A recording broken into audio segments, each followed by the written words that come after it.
We face those icy fucks, looked right into their blue eyes.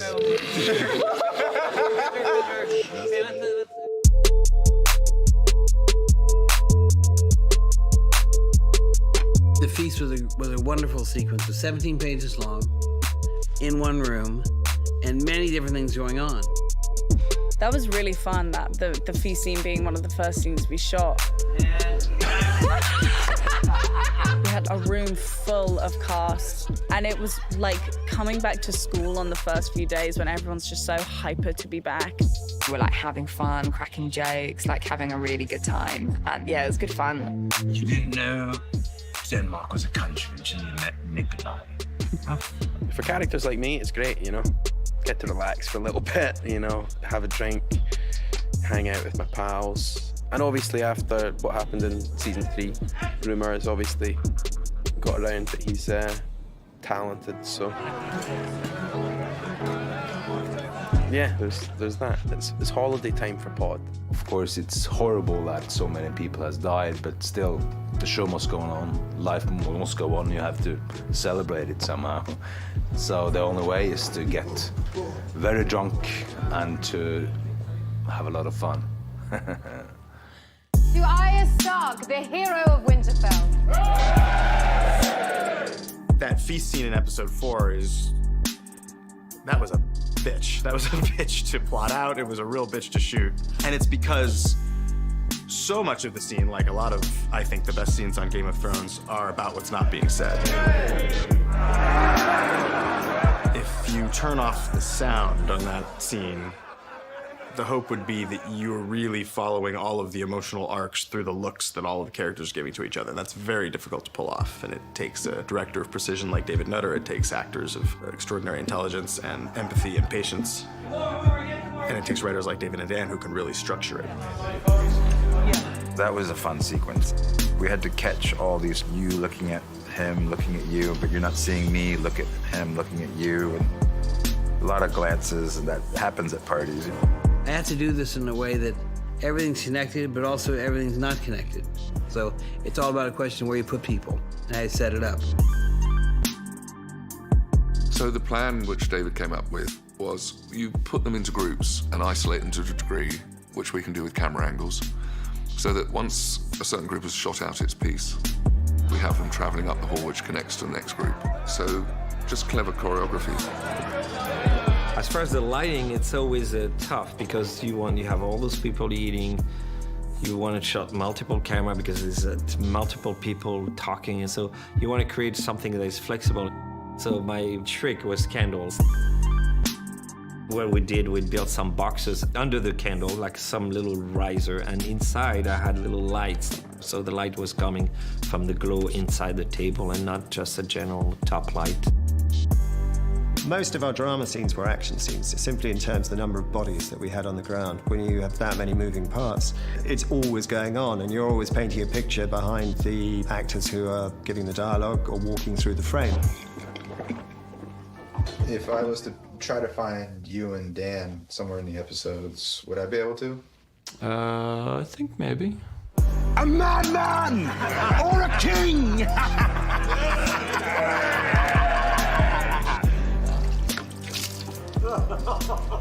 Oh. Okay. Please take the juice out of this cup. Leave it in there, leave it in, it's good. We're there. Well hidden. Well hidden? Yeah, giant beard. I was concerned we were going to ruin that, but I don't think we did. Yeah, let's get some notes to the director. Was day at Wildling University.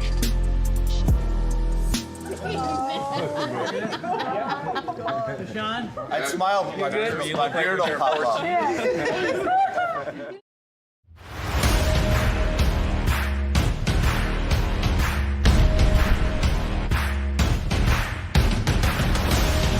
The funeral pyres were a big undertaking for us.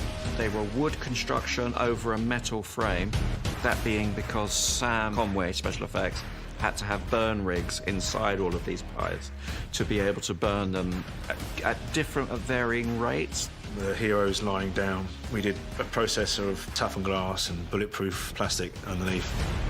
And then the hero would go in and put a torch underneath the actor, and then you'd see beneath them, you'd see the flames spread. There would be flame reacting around the sides of them, but not actually touching them. But because you're seeing the flame through glass, to all intents and purposes, you're seeing flame, which is really extraordinary.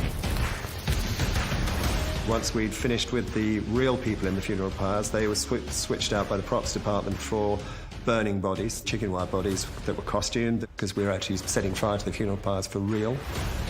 It was a huge burn in terms of fire, so we had fire support, medical support, and that was the classic, biggest, widest shot of Winterfell with the hugest effect in the front of it. What I remember is that it was incredibly hard to put out, which I did say it would be very difficult to put out. It gets very hot, everyone has to move back because they feel the flames. I knew the shot was over when I saw Bran running past me. I was like, well, that's got to be over if Bran started to walk again.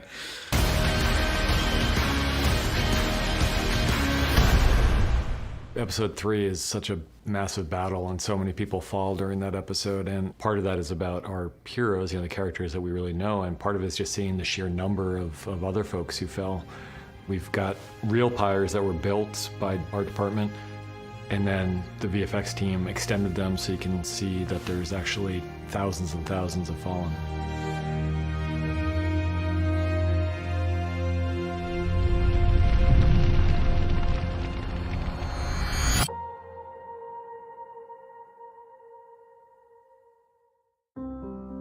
So what was important with respect to the funeral in episode 4 was the fact that I wanted to make sure that there was some big scopy stuff that was important, but also there was some really intimate moments between the characters that I didn't want to lose. There was a moment in which Danny says goodbye to Jorah, where Sansa says goodbye to Theon. So I wanted to make sure that that was really covered in the proper fashion. That was really hard. I remember right before my take, putting the pin on Alfie, David Nutter came up, the director, and he was like, you never got to say goodbye, and you never told him that you saw him as a Stark.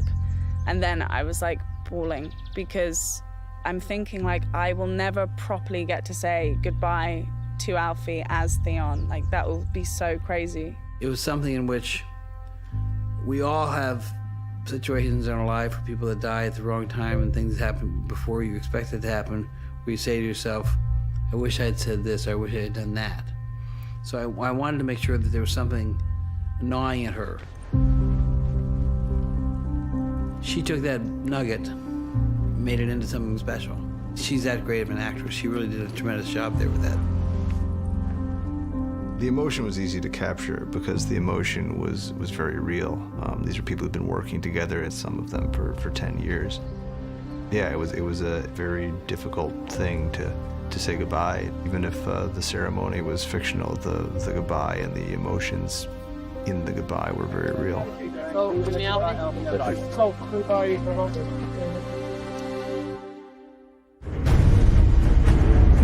The new Scorpion this year is phenomenal.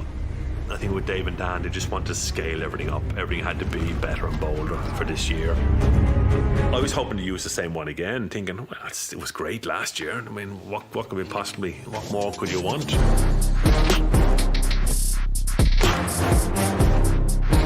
We saw in season 7 that Qyburn had invented this scorpion, this giant dragon-killing scorpion, and it didn't quite work. So Qyburn went back to the drawing board and he made even larger, more powerful scorpions. What we need to create this one is make it bigger, stronger, a bit more dynamic. It's 65% bigger than we did previously on season 7. Euron has added a few little touches for himself. It's a seat on the back and added 4 more cross limbs for a bit more power and a bit more madness. The boat is a nice design, a bit of a more barbaric style. When you see it first, it'll be in its closed mode, and when you see it the second time, once it fires the projectile, it leaves the limb, it opens up and it'll rotate, so it will rip open anything that it hits. It's absolutely incredible work. The whole production this season is just amazing, what they've been creating for us actors. You really feel that you're part of the biggest show in the world when you're sitting on a scorpion and everything is just going around. You really feel wonderful.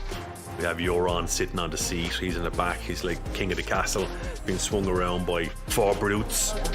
So these guys are lifting him up and down, doing the trajectory left and right. I mean, he loved it. He loved it. He'd been still on it if he could. I'm going to be brutally honest. I've talked to my wife about it, because you have to talk to someone, right? And I've mentioned to my wife, how awesome is it that I kill a dragon? And I kill it with a scorpion.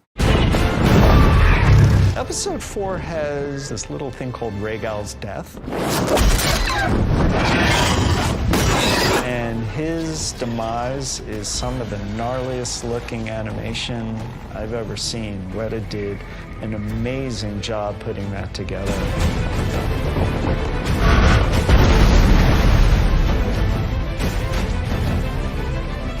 In the end, we have a couple of shots of the destruction of Dany's ships.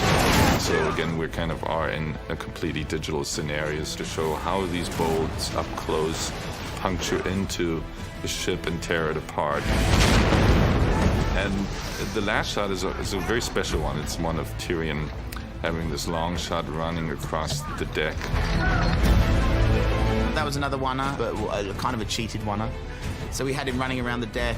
We had some physical effects there, but a lot of it we did later. Let's go! Love it. Love it. And when they're done in one shot, like this is, one continuous thing, it doesn't let the viewer off the hook. All the boat work for Game of Thrones essentially is done on a set piece that's out in this location, Banbridge. Everything that you've ever seen on a boat in Game of Thrones, where people are standing, walking, or talking on a boat, has been done on that ship. It's surrounded by green screen, and everything around the boat will have to be replaced with CG water or water photography. And then at one point, the railing gets blown away, which the section that gets blown away is actually CG. So when all the pieces come together, you see the special effects, you see the CG, a lot of atmospherics. You see Peter going into the water. It's a pretty spiffy moment.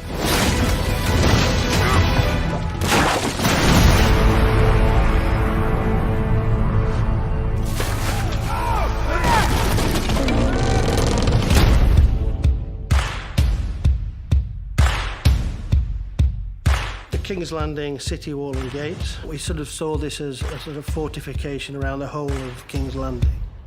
Then loosely based around the walls of Dubrovnik, which have a particular sort of style to stonework, which we were trying to hint at. By the time the platforms are on, we're looking not far off, about 57 feet, 56, 57 feet to the top of the platforms.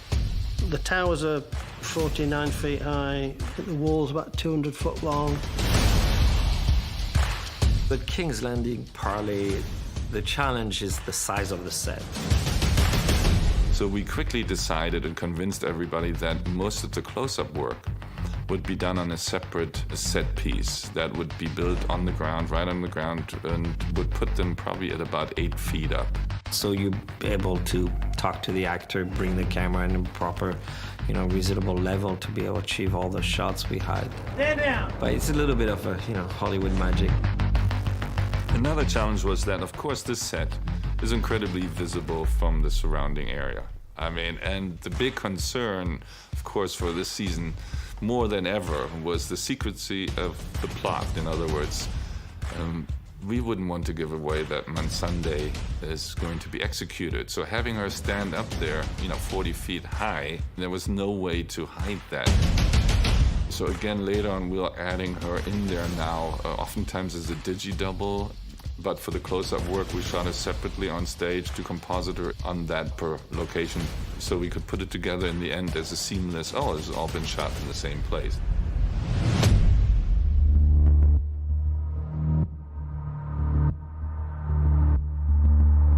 When I read that, it made sense to me immediately. I was like, why is she ever going to do something when someone tells her to do it? She's not going to go, okay. She's going to think, fuck you, Also, it's, you know, Danny's best friend, so she's like, fuck you too. She's fun at parties, that's all I can say.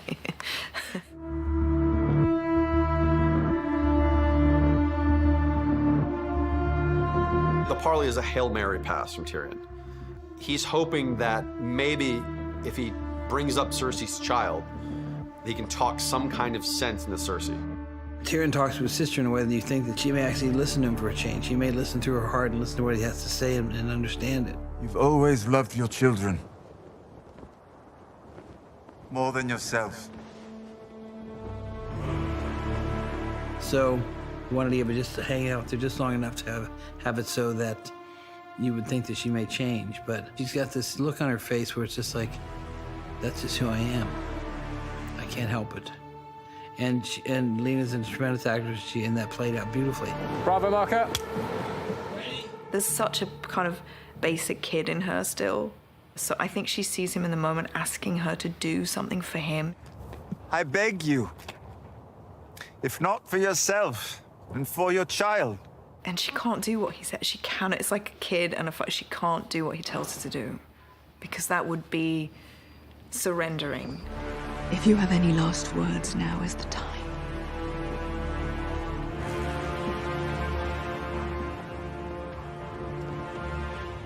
To play that despair, but that also that fight and finding that duality in that moment, it was quite challenging. But David Nutter, who's, you know, wonderful, was really great and supportive and was really good at helping support me in that scene.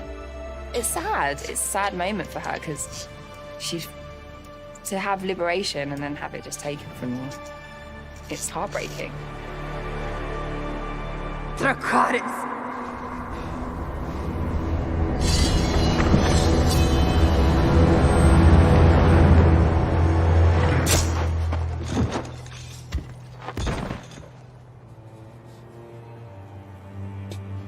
For Grey Worm, losing her is just like there's nothing left. There's just nothing. He has nothing left now. She has taught him how to be a human being. Like her and Danny have nurtured him into being human. And then it's just taken away. And the final shot of Danny walking away, we knew it would be the last shot. It wasn't any question of how we were going to go out of the episode. So it was really a question of how Emilia would convey kind of almost unimaginable sense of anger and rage and vengeance while walking towards the camera and past the camera without saying a word. But I would say she did it.